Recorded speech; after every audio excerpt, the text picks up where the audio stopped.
అయితే సునీల్, ఇప్పుడు నువ్వు ఎక్కడ పెట్టుబడి పెడుతున్నావు? నీకు తెలుసా, నేను వీటి గురించి పెద్దగా ఆలోచించను. అందుకే నేను ఒకే ఒక అసెట్ క్లాస్లో పెట్టుబడి పెడతాను.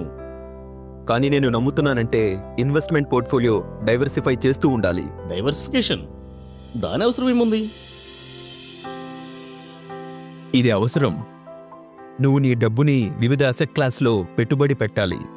నీ వయసు, రిస్క్ ప్రొఫైల్, పెట్టుబడి పెట్టే కాలం, జీవితంలో ఉండే ఇబ్బందులను దృష్టిలో ఉంచుకుని వీటిని ప్లాన్ చేసుకోవాలి. మీరివన్నీ తర్వాత మాట్లాడుకోవచ్చు. భోజనం చల్లారిపోతుంది, రండి.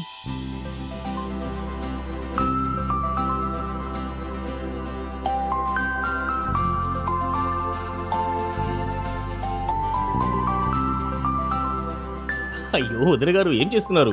నేను అన్నం మాత్రమే తింటానా? ఎందుకు? నువ్వు ఒకే ఒక అసెట్ క్లాస్లో పెట్టుబడి పెట్టేటప్పుడు నువ్వు కేవలం అన్నం ఒకటే తినొచ్చు కదా. అంటే సమతుల్యమైన ఆహారం కోసం మనకు చపాతీ, కూరలు, పప్పు, అన్నం మొదలైనవి అవసరం.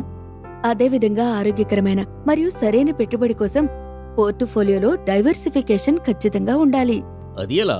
నువ్వు నీ డబ్బు మొత్తాన్ని ఒకే అసెట్ క్లాస్లో పెట్టుబడి పెడితే నీ పెట్టుబడికి ప్రమాదం ఎక్కువ అవుతుంది. డైవర్సిఫికేషన్ నీ పోర్ట్ఫోలియో రిస్క్ని తగ్గిస్తుంది. హో, ఇప్పుడు నాకు అర్థమైంది. నువ్వు చెప్పేది పూర్తిగా నిజమే.